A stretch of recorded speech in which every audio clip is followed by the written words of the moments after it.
Hello viewers, कैसे हो आप सभी लोग। Welcome back to another video lecture. आज के इस वीडियो लेक्चर में हम कुछ अलग करने वाले हैं। ये मैंने एक नया तरीका अप्लाई किया है, ठीक है। अगर आपको कोई पसंद आया, क्योंकि आज मेरे पास बोर्ड अवेलेबल नहीं था 2 हफ्तों के लिए, ठीक है, तो इसलिए मैं ये तरीका अप्लाई कर रहा हूँ। तो आई होप आपको ये तरीका अच्छा लगेगा। सो आज हम करने वाले हैं आधा chapter, almost half chapter of work energy power इसी वीडियो लेक्चर में हम कवर कर लेंगे। तो let's begin. So work energy part, पहले तो ये दो साइंटिस्ट का नाम याद रख लीजिए ना, James Prescott joule and James Watt.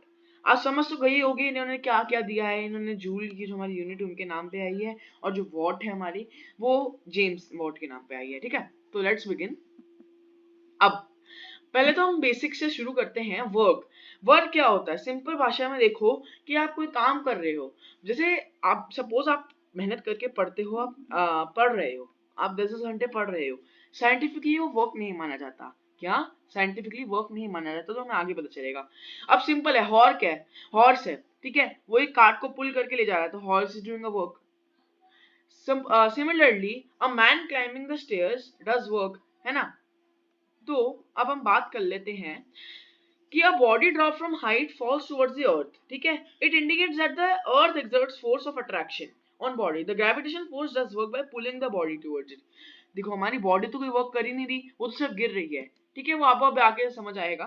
देखो, work is said to be done scientifically when a force applied on a body produces motion in it. क्या मोशन?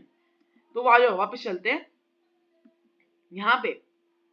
यहाँ पे horse is pulling a cart, तो वो फोर्स लगा रहा है, उसकी एनर्जी कंज्यूम हो रही है, और एक मोशन है, वो पुल करके कहीं जा ही रहा है ना, ऐसा तो नहीं कहीं भी नहीं जा रहा है ना। अब यहाँ पे मैन क्लाइम कर रहा है, वो अपनी फोर्स लगा रहा है, ग्रेविटेशनल फोर्स उस पर फोर्स लगा रही है, ठीक है, उसकी एनर्जी कंज्यूम हो रही है, और वो ऊपर ऊपर जाए जा रहा है, तो कुछ तो वेलोसिटी है ना, ठीक है। वैसे ही अब हम आगे बढ़ते हैं। जैसे आप यहाँ देख रहे हो कि जैसे कि कोई किसी का हैंड है, सपोज किसी आपका हैंड होगा, वो आप इस बॉक्स को आगे धकेल रहे हो, तो ये जो एस, ये डिस्टेंस आ गया हमारे पास, और ये फोर्स लगा लिया, तो वर्क कर रहे हो आप, कुछ वर्क हो रहा है।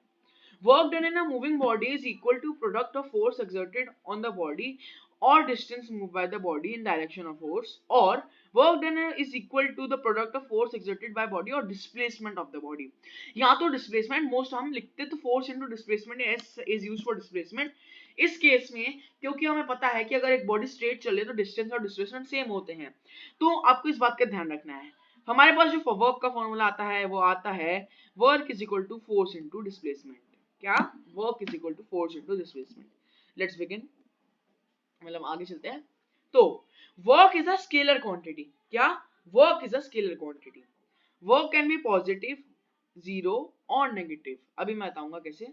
नेगेटिव वर्क जब, मतलब negative work done does not mean its vector quantity. Work done by friction is negative as the displacement is opposite to the direction of friction. अब देखो होता क्या है कि सपोज आप देख रहे हो, अगर जब भी ऐसा होगा कि आपके जो फोर्स जिस डायरेक्शन में अप्लाई कर रहे हो, पर डिस्प्लेसमेंट ऑपोजिट डायरेक्शन में जा रही है, तो वो नेगेटिव होगा। अब ये कैसे? देखो, जब आप गाड़ी को आगे भगाते हो, तो जो टायर्स में फ्रिक्शन फोर्स वर्क करती है, वो तो पीछे की तरफ ऑपोजिट डायरेक्शन में करती है ना, रोकने के लिए। क्योंकि अगर आप रेस छोड़ दोगे तो आपकी गाड़ी रुक जाती है, तो इसलिए ये नेगेटिव वर्क हो गया, ठीक है। अब पॉजिटिव वर्क तो सिंपल वर्क है जब फोर्स और डिस्प्लेसमेंट की सेम हो। जीरो वर्क का हम आगे बात करते हैं। ऐसा unit of work is joule, और जी इसका सिंबल है, जैसा कि मैंने आपको बताया था साइंटिस्ट, ठीक है। 1 joule is equal to 1 newton into 1 metre, और 1 joule is equal to 1 newton metre. क्या? 1 joule is equal to 1 newton into 1 metre, और 1 न्यूटन मीटर एनएम इसका हम साइन सिंबल है। 1 joule is amount of work done when 1 Newton of force acting on body displaces it through 1 meter. कोई भी आपको question आ जाए कि 1 जूल क्या होता है, तो आपको ये एग्जैक्ट डेफिनेशन लिखनी होगी। CGS unit of work is ERG, ये मैं आपको अभी बता रहा हूँ। ये बहुत सारे स्कूल्स में नहीं भी कराते हैं और कराते भी हैं, ठीक है। ईआरजी है सीजीएस यूनिट, और ये यूनिट्स है 1 जूल इज 10⁻7 ईआरजी, या 1 ईआरजी इज 10⁻⁻7 जूल्स, ठीक है। ये अगर आपके स्कूल में नहीं कराया तो आप इसको वैसे अवॉइड भी कर सकते हैं, ठीक है, बट एक बार तभी पढ़ लेना, कोई ज्यादा बड़ा टॉपिक नहीं है, दो ही तो वर्ड्स है, दो ही यूनिट्स है, ठीक है। Let's begin. अब for work to be done both force and displacement must be present in a body. अब जैसे कि आप एक दीवार को धक्का मारे जा रहे हो, फोर्स तो आप लगा रहे हो, पर दीवार क्या हिल रही है? दीवार का हिल रही है, क्या ऐसा होता है क्या धक्का मारो तो दीवार आगे चली जाती है, ऐसा कभी होता है? उस केस में क्या बोलते हैं हम, work is zero. If a force is applied on body does not produce displacement in the body, scientifically work is not done। क्या scientifically work is not done? जैसे कि मैंने बताया था, जैसे आप बुक से पढ़ रहे हो, आप ना ही फोर्स लगा रहे हो कोई, बट आपका जो मेंटल वर्क है वो तो हो रहा है, बट साइंटिफिकली की वर्क की डेफिनेशन के हिसाब से फोर्स और डिस्प्लेसमेंट होनी चाहिए, या एक वेलोसिटी होनी चाहिए, मोशन होना चाहिए, वो तो नहीं हो रहा ना। ठीक है, अब यहाँ पे यही एग्जांपल्स लिखी हैं। Man holding book in hand stationary position does not do any work since the weight of book acting on him does not produce any displacement. A man trying to push a rigid stationary wall does not work since the force applied by him does not move the wall। Wall नहीं हिलती है, book पकड़ी हुई है, book कहीं हिलती नहीं है, स्टेशनरी पोजीशन में रहती है। ठीक है, work done by an oblique force. अब यहाँ पे जो cos थीटा एंगल, एंगल की बात आ जाती है, क्या आती है एंगल की बात।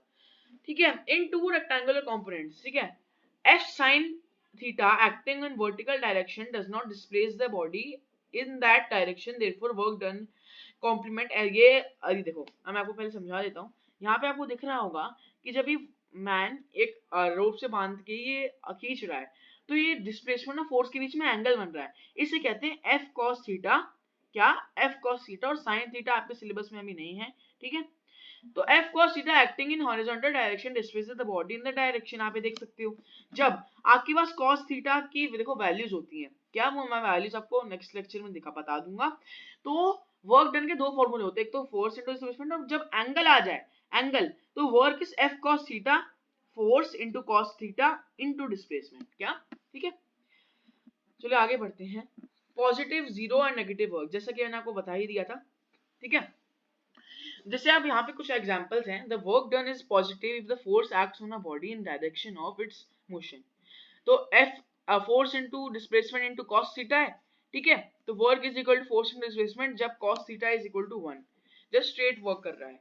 अब work is zero if the force acts on body in direction perpendicular. अब यहाँ पे देख रहे होगे ये परपेंडिकुलर है, 90 डिग्री बन रहा है, फोर्स आप ऊपर लगा रहे हो पर डिस्प्लेस आगे हो रहा है ना। तब तब cos 90 की जो वैल्यू आती है वो आती है 0, cos 0 की जो वैल्यू आती है वो आती है 1। ठीक है, और cos 180 की वैल्यू आती है -1। ठीक है, तो हम यहाँ पे थर्ड में ही the work done is negative if force acts on a body in direction opposite work to its motion. तो जब ऑपोजिट वर्क कर रहा है हमें तो पता ही है कि नेगेटिव होगा, पर जब भी आपको ऐसा क्वेश्चन आ सकता है कि cos 180 कब कब जैसे cos की वैल्यू 180, जैसे what value of cos theta results in negative work, तो वहां पे आपको 180 लिखना होगा। 180 आपको याद होना चाहिए, cos 180 की वैल्यू होती है -1। अब what value of cos results in work done 0, जिसका आपको लिखना होगा 90। क्या लिखना होगा, 90। ओके, अब इसका मैं एक एग्जांपल बता सकता हूँ। जैसे आपने अपने बैग्स पे सर पे बैग रखा हुआ है और आप आगे चल रहे हो, जैसे कुली। ओके, तो उन्होंने सर पे बैग रखा है, वो फोर्स ऊपर की तरफ लगा रहे हैं। ठीक है, पर वो जा तो आगे रहे हैं, तो बीच में 90 डिग्री का एंगल बन रहा है, इसलिए 0 हो गया। तो ये कुछ एग्जांपल्स हैं। Work done by gravitational force on a satellite is 0 because the force acts perpendicular direction of motion of the satellite. अब यहाँ पे आप देख रहे हो सैटेलाइट का ऑर्बिट है, उसके 0 इसलिए है क्योंकि जो फोर्स एक्ट हो रही है वो perpendicular to direction of force है। देखो इसमें होता क्या है, जो सर्कल में ही होती है ना, ये होती है हमारी सेंट्रीपिटल फोर्स। क्या होती है, सेंट्रीपिटल फोर्स। दैट्स व्हाई वो ऑपोजिट डायरेक्शन में वर्क कर रही है और ये रिवॉल्व कर रही है, तो इसलिए वर्क डन इसका भी 0 हो गया। Okay, similarly work done by the sun on earth is also 0। ठीक है, कोई वो नहीं होता। ठीक है, तो आई होप आपको आज तक सब समझ आ गया होगा, एक नई चीज मैंने ट्राई करी थी। सो हम मिलेंगे नेक्स्ट वीडियो लेक्चर में सेकंड पार्ट के साथ। इसके स्टैटिस्टिक्स की वीडियो भी आ जाएगी जल्द ही। So till then goodbye and thank you very much.